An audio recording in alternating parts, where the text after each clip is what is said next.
Been a while getting back to this. Comment a little later on why. Has to do with surgery for my wife. And pretty hard time all the way around for her and for all of us. About a month ago, close to it, it was announced that the principal at Yuma High School was being reassigned, as well as a couple other staff members. No reason given, just that's what's happened. And the paper here, February the 26th, last Friday,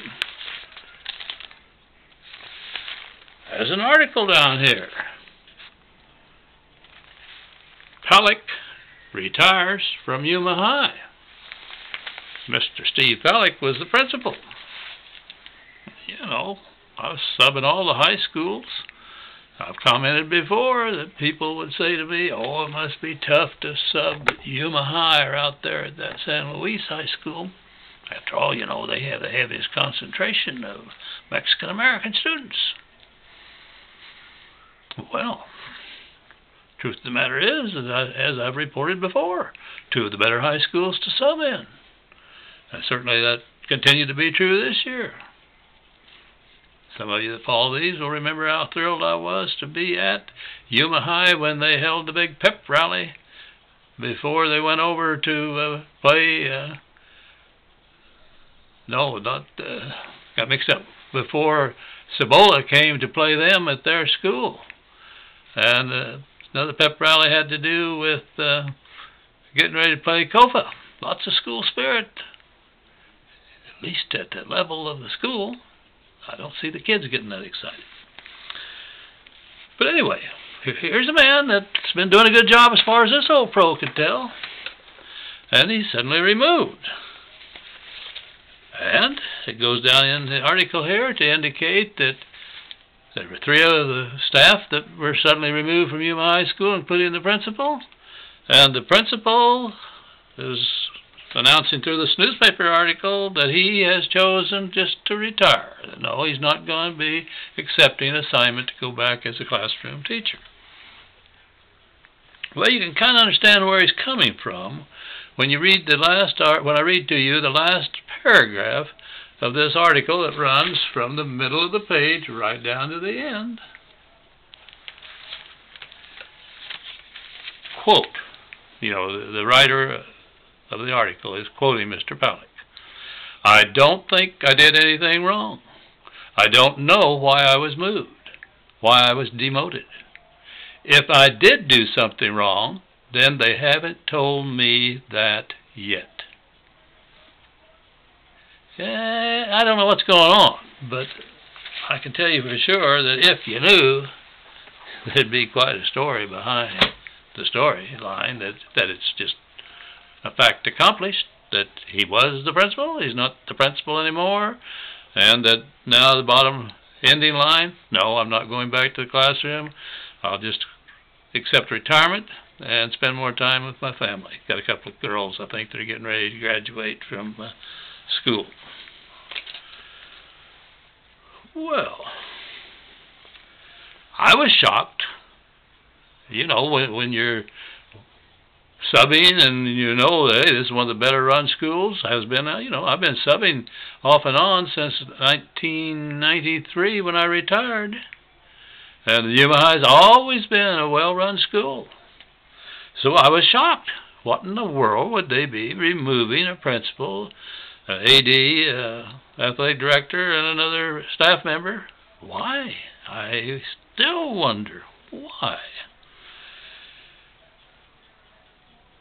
Well, I can also tell you that, yes, I knew well the principal at San Luis High School when it first opened, because she had been a fellow staff member at Gadsden when I came back here and was no longer doing school administration and taught and coached down at Gadsden. Miss Coleman was a staff member. Well, you know, I haven't asked to meet the, I have accidentally met some of the other principals, But at Yuma High, that's the only time that I was so impressed with that school, and particularly since so many people assume it's not a very good school because it's in the older, poorer part of town. I asked to meet him, and he gave me a moment one evening, and just a nice man. I just wanted to meet him to see who he was, what he looked like. We're not friends. He wouldn't know me. I wouldn't know him if we met at the movie or in a store. Wouldn't probably even recognize him.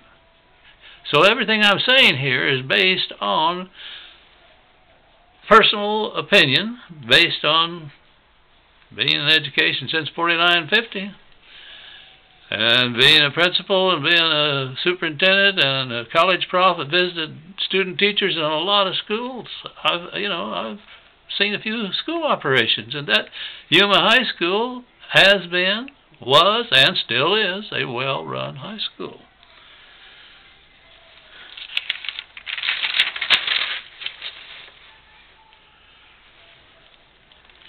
So you have to wonder.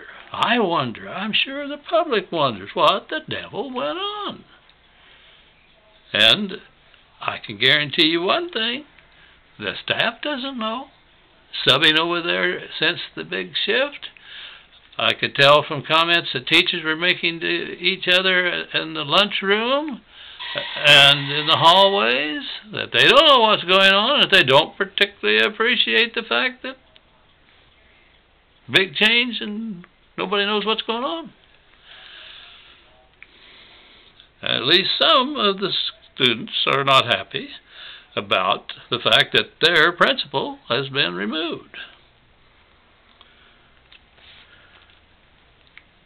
I know, anybody that really knows school business knows, that the real power resides with the school board. And under the school board, the real power rests with the superintendent. And, of course, the superintendent always has some advisors and close working relationships with some staff more than with other staff. It just happens. But I'm sure it would be most interesting if we should all eventually find out what the heck went on that resulted in this big change.